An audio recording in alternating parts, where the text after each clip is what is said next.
Hi guys, so another small video with a few questions here, and it's about telescopes. So a few questions about telescopes so we can review this instrument. So here you have a refractive telescope. You see it's a compound system. So for the eyepiece, it's just a magnifying glass. So it has to be thick with a small focal distance. So that will be the eyepiece. So you put your eye here, obviously. That's going to be your telescope here. You see the length of the telescope is equals to the focal length of the objective plus the focal length of the eyepiece. And for the objective, you have a thin lens. So that thin lens with a large focal distance, its job is to bring very, very far away object like a galaxy, a planet, or a star. So you see here, that's why the rays are parallel to each other, because the object is at infinity. So all those parallel rays that carry the image, the object, the light from the object, okay, it's going to be converging here at the focal point of the objective. So its job is to bring that star here very close to you at the focal point here of this lens. And of course, the image here that you get, it's going to be very small. Okay, it's going to be tiny. So then you need a magnifying glass to make it bigger. So here you have a real image upside down, but since it's a star, it doesn't have top or bottom, so it doesn't matter if it's upside down. And then that image here, so image 1, will become object for the eyepiece, and then you get a virtual image. The final image is virtual because the eyepiece will behave like a magnifying glass. Okay, so it goes in 2 steps, and we discussed that in the lecture. So you can find the magnification here, angular magnification, by finding this ratio. So I have a picture here. You see, for example, that's going to be your telescope, and that's going to be the angle at which the object can be seen, and then that will be the final angle at which it's being seen. So the ratio between those two angles here is the magnification. So that's how it works. So that's all interesting, except in the equations that follow, they don't really talk about magnification. So I'm not sure why they talk about that here, but it's fine. You can use simple geometry by using the tangent. So the angles here are very small. So tangent is about equals to the angle. And you find that the magnification is the ratio between the two focal distance. So you see f1 plus f2 equals the length of the telescope. Okay, so that's to review. Let's look at the first question. So you have 2 types of telescope. You have a reflective telescope and refracting telescope versus reflecting telescope. So refracting telescope is the telescope that was first designed by Galileo. So it's also called a Galilean telescope. And later, Newton improved the telescope by introducing the reflecting telescope.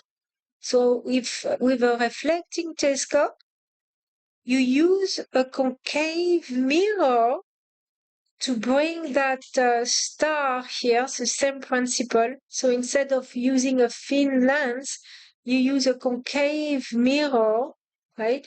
So you bring the star here at the focal point of the concave mirror, right? And you use a secondary mirror to send the image here at the eyepiece that will behave like a magnifying glass. But the principle is the same. It's a concave mirror that will that you use to bring the image of the light at its focal point. So we don't let that happen before it gets to the focal point. Everything happens that because of the secondary mirror, the focal point of the concave mirror is back here, right? And then you have the eyepiece. So that's one design. And of course, you don't want to put another design will be this design here, right? So you put your eye here instead of placing it here. So that's the kind of telescope that we use today. We use concave mirror. Okay, so you still get a real image of the object, and then you make a virtual image here with the eyepiece. Okay, so remember how a concave mirror works. Well, the mirrors here, you see you have a very far away, you have your star. I can have my star here. Then the image of the star will be real, upside down, and at the focal point. And then I can use a magnifying glass to make it bigger. Okay, but the same idea. Why do you want to use a mirror instead of a lens? So you have several reasons for that. The problem with a lens is that you have what is called chromatic aberration. That means when light goes here, it's going to be refracted, but you're going to have dispersion depending on the wavelength. Remember, blue will be refracted more than red, so the image here will be fuzzy. You don't have that with a mirror. Mirror have other kind of issue. See that's an issue that relates to reflection. So if here you see you have a reflection here, and because the curvature is not the same, you have another reflection there. So an image of the star could not be exactly at one single point, so it's going to be fuzzy. But they had found a way to solve this problem. Instead of having a spherical, like a circle here, spherically shaped, they use a parabolic shape, and you don't have to deal with spherical aberration. So that's just a review. We also, it's not a good idea to use lens if you have huge telescope, because of the weight of the lens tend to slack, right?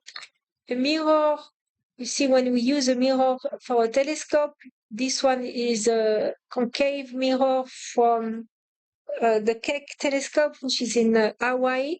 You see, it's made of very small mirror pentagons and you can change the orientation, so you can work on the shape of the mirror, and it's huge. So why do mirrors have to be huge? For two reasons. First, you want to gather as much light as you can, so the image will be very bright, so you have more contrast. The other reason is that to get a good resolution, you need a large telescope. Okay, resolution depends on the size of the mirror. So if you multiply the size by 2, the resolution will be improved by a factor of 2.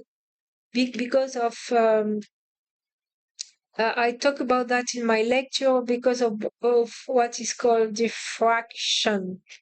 Okay, the spreading of light. So anyway, a telescope has to be as large as possible to make the image very bright and to resolve better. So that was just a short review.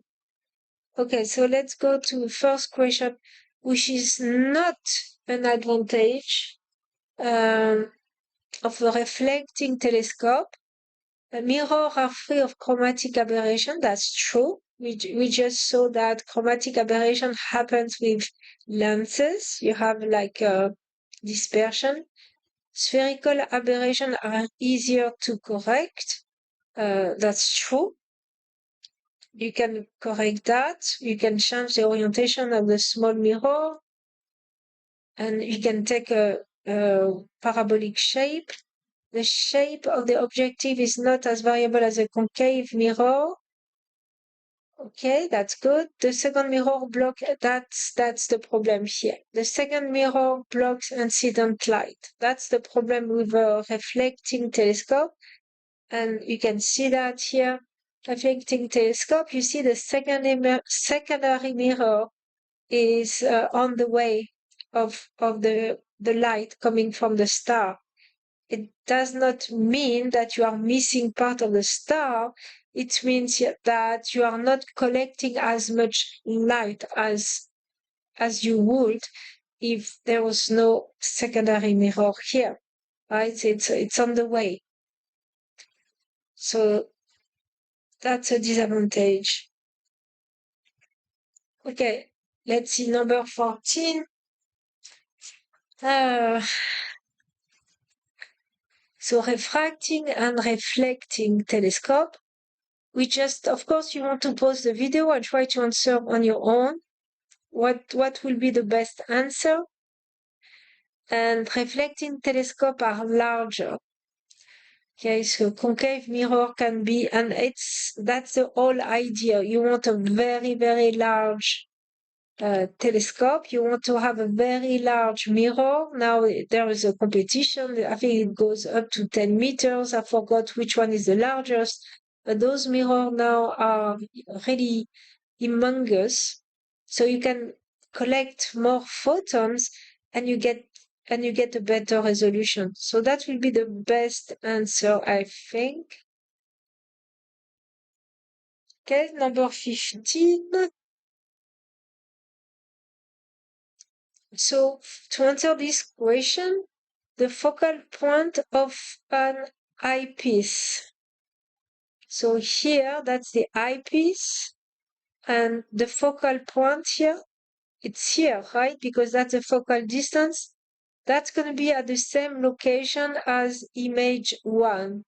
So first you have an object, you have the first image, image 1 here, at the focal point of the eyepiece.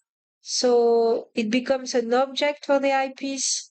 So because it's at its focal point, the image will be, it's like a magnifying glass, will be huge and virtual. Right? So if you go back to here, I have my lens here, and you see, if the object is inside that distance here, you get a upright, magnified, and virtual. And if I place it very close to the focal point, you see that I get an image which is really big and upright and magnified. So that's what's happening here. So the answer, therefore, is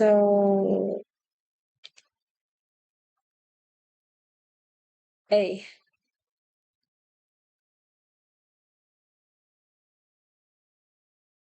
So here, that's an easy one. Some questions I think kind of confusing, but this one is not. This one is very clear. You can read the question. But if you go back to here, you see that f1, that the focal distance of the objective, it's going to be smaller than the length of a telescope. Okay, so you have to imagine this is a tube here. You have a tube, and this is the eyepiece at one end, the objective at the other end. f2 is also smaller than the length of the telescope. So f1 plus f2 equals the length of the telescope, right? So the answer is both focal lengths are shorter than the telescope. 17. So that will be very weird. You can read along, but that will be very not working telescope. So they say what's gonna happen if instead of a concave mirror, okay, you have a flat mirror. So what's gonna happen? So you're still gonna have the light from the star here, and you're gonna have an image because it's a flat mirror. The image will be virtual, but that will be the image of a tiny star far away. So you cannot magnify it, right? Because it doesn't go at the focal. You cannot increase its size with the eyepiece. So if instead of having a concave mirror, you have a flat mirror, all you get is the image exactly the same size of your object. So you have a star, you let it reflect in the mirror, you have accomplished nothing because the star is still tiny, it's still very far away. So there is no, you are missing the part where you need to magnify. You need to have a real image. Then if you have a real image, then you can magnify it. Okay. So that's the idea of a telescope. So let's go back to here. My telescope here. You see with the first lens here, I have a real object upside down, but that is real. Then you can magnify it. You cannot magnify a virtual image. You can magnify a real object. You cannot magnify like a virtual image here. So it has to be real, and then you magnify it.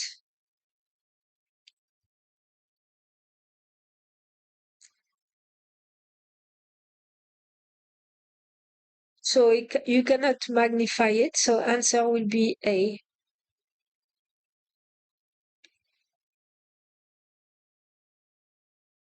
So here they talk about compound lens. So it's a compound system. So we are not talking anymore about the telescope. They are independent questions. And so you have two lenses. What is true?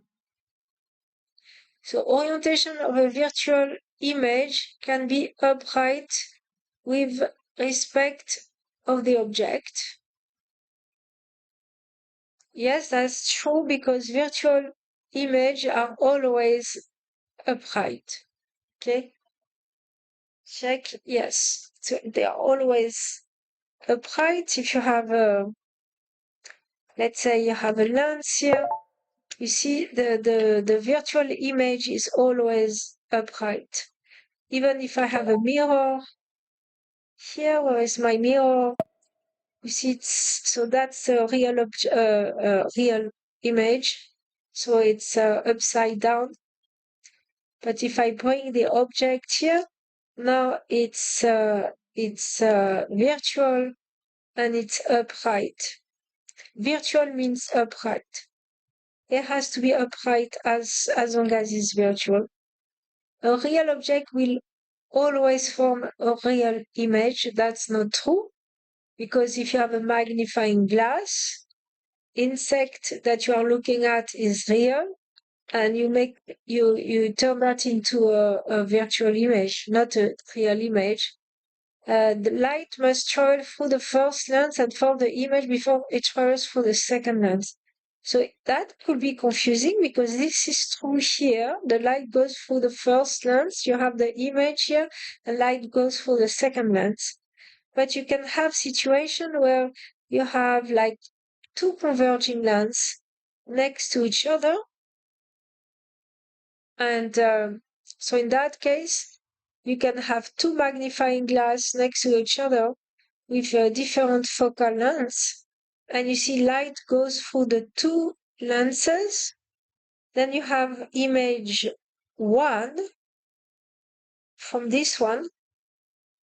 Okay, that will become object for the lens number 2, and the final image will be here. But you see that the image 1 is not between lens 1 and lens 2. It's here, right? So that could be confusing. And you have also this situation, for example, you have two lenses next to each other. So they have to go through both of them before getting an image here at the focal point. So that's not true.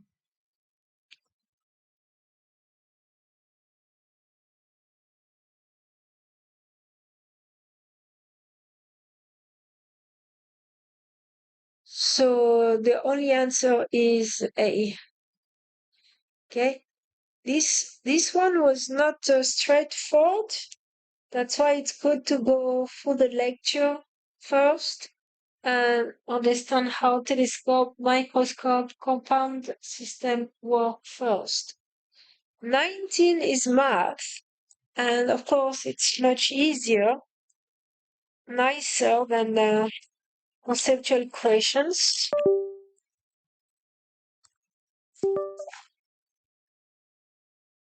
So we talk about a concave mirror. So again, you have a concave mirror and a concave mirror here. Okay, so you have a real image which is upside down. Could be same size here. If that distance here is twice the focal distance, or it could be larger, sent to infinity, or it could be smaller. Okay, I don't know what was the question. Okay, it's just computation. 12. So it's placed 15. So we expect a real image, right? So this is 12. So maybe it's going to be 15 here. So we have 1. So the equation is the same. So that's a concave mirror, which means the focal distance is positive. So we have 1 over I plus 1 over 15. That's going to be 115 equals 1 over 12. So that's going to be 1 over 12 minus 1 over 15. So you can use your calculator. You can have this common denominator. This is 3 times 4.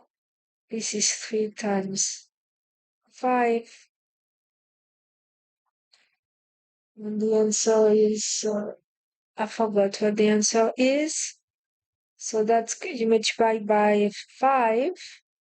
I think you can use your calculator. So if you use your calculator, you get, I think it was 18.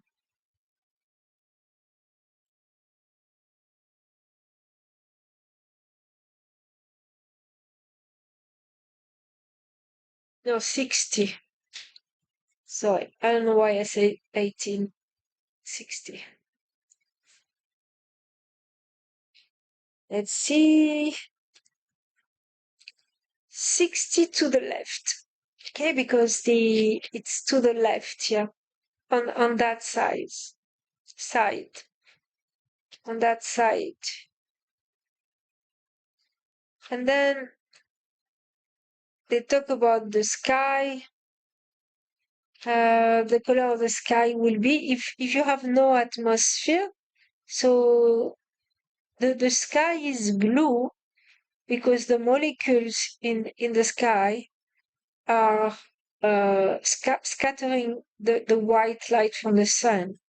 So imagine the moon. If you were sitting on the moon and there is no atmosphere, the color of the sky will be what? Because I'm sure you have seen the picture, right, from the moon, taken from the moon. the sky in that case will be black. Okay, and you can verify why the sky is blue. Maybe there was a nice picture to explain. You see the light from the sun, the blue is going to be scattered away by the air molecules.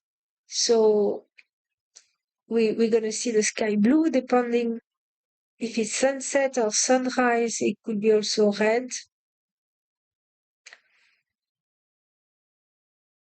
Okay, so this question, we already talked about that.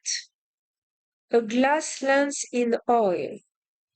And remember, we talk about refraction. You see, when you go from air to a medium like glass, you go from 1 to 1.5, you have a lot of contrast, so you have a lot of refraction. Now, if you decrease the contrast between those index, so if it's instead of going from 1 to 1.5, I go from, I don't know, like 1.12, you see that you're going to have less refraction. Okay, it's not going to bend as much because you have more contrast. So here I have water and glass. You have 1.3, 1.5. You don't have as much refraction. So it means the lens that you place in oil will not be refracting as much as if it was placed in air. Okay, and if a lens is not refracting as much, then here you see that means less refraction, larger is the focal distance. Okay, it depends on the medium. If you have something very dense, the focal length is smaller. Less dense, the focal length is larger. So if you place a lens in oil, you're gonna have less contrast. So it's gonna increase the focal length. If it's gonna increase the focal length, right? So 21 is A. Right, I think we are done for today. Yes.